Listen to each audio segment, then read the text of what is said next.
শ্ৰীকৃষ্ণ। মই আজি আপোনাক দেখুৱাই আছোঁ আপোনাৰ এইটো ইয়াৰ পৰা তেল জৰা থানা আৰক্ষী ইয়াৰ পৰা থানাৰ তেল চুৰ কৰি অন্তৰ্গত আপোনাৰ পাইপ শিঙিমাৰীৰ নিচে কোনফালে পৰা আপোনাৰ গোটেইডোখৰতে পাকৰ কোণাত তলে আৰু তলে পাকৰ কোণাত এয়া আপোনাৰ তলে তলে অইলৰ তেল পাইপৰ পৰা তেল চুৰ চক্ৰই আপোনাৰ কেনেকৈ তেল চুৰ কৰিছে আপোনালোকক সম্পূৰ্ণ ভিডিঅ'টো দেখুৱাবলৈ চেষ্টা কৰিছোঁ।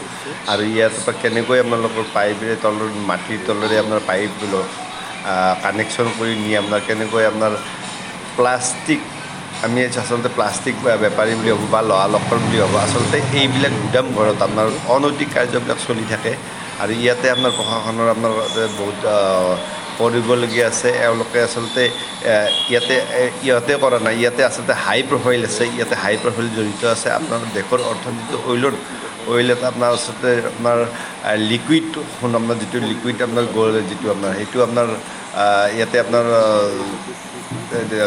লৈ যাই আছে আৰু এইটো আপোনাৰ যিটো আপোনাৰ জনসাধাৰণৰ ইয়াতে আছে, জনসাধাৰণৰ আঘাত হৈছে। জনসাধাৰণ আজি ভুক্তভোগী হৈছে। ডিজেলৰ দাম, পেট্ৰলৰ দাম এনেকুৱা অনৈতিক কাৰ্যবিলাকৰ কাৰণে আজি দেশৰ অৰ্থনীতিত আচলতে হাৰ্ম হৈছে। আৰু ইয়াত জনসাধাৰণৰ আচলতে ইয়াতে মাত মাতিব লাগে। এনেকুৱা ন্যায় যাতে হয়, ন্যায়টো আহিব লাগে, ন্যায়টো আহিব লাগে, দুখীয়া উচিত শাস্তি পাব লাগে। আপোনাৰ অইল পক্ষই হওক বা আপোনাৰ অসম চৰকাৰে হওক, যিটো কৰে ইয়াতে তেওঁলোকে আচলতে উচিত শাস্তি পাব লাগে, দিব লাগে তেখেতসকলক। আৰু ইয়াত আপোনাৰ এইটো আচলতে আমাৰ ন্যায়টো আচলতে যেতিয়া সত্যই যেতিয়া সত্যটো সকলোৱে বিচাৰে, ন্যায়টো সকলোৱে বিচাৰে। আৰু আইনত যিটো আপোনাৰ প্ৰক্ৰিয়া যিজনে আপোনাৰ দোষী সাব্যস্ত হয় তেওঁলোকক আচলতে আইনে আপোনাৰ অপেন কৰি দেখাব লাগে। এই যে আচলতে লুকাই নহয়, তেওঁলোকৰ আচলতে যে আইনত আচলতে তেওঁলোকৰ দোষী হয় আচলতে অপেন হ'ব লাগে, সমূহে দেখা পাব লাগে।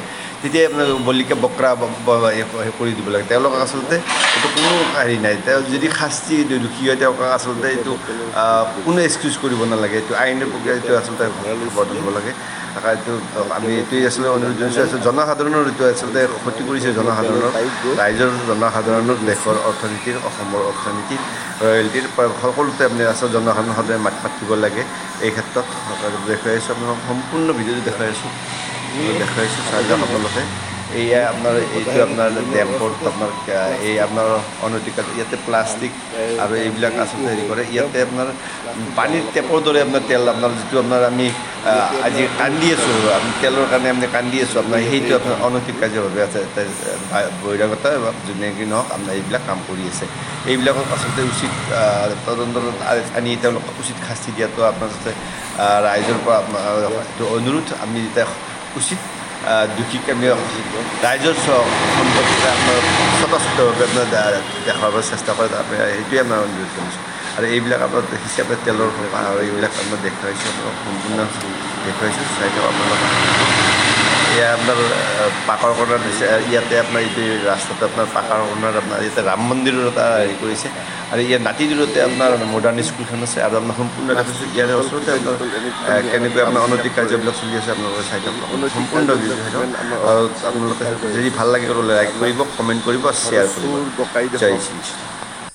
তাৰপিছত আপোনাৰ ছোৱালী বলৎকাৰৰ ক্ষেত্ৰতে হওক, আজি পথাৰত যিমান আপোনাৰ চ'লাৰ পেনেল আছে, কিবা পেনেল আছে, এইবিলাকেই হওক, আচলতে অনৈতিক কাৰ্যবিলাক আচলতে কিছুমান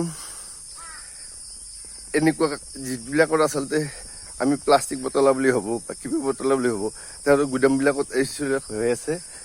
আচলতে ইয়াতে বেলেগ মানুহবিলাক কিছুমান জড়িত হৈ থাকে। এইবিলাক আচলতে সৰু কাম নহয়, এইটো হাই প্ৰফাইলৰ মানুহ জড়িত আছে। নহ'লে আচলতে এইটো অইলৰ আপোনাৰ এই খুঁটি, এই অইলৰ খুঁটি।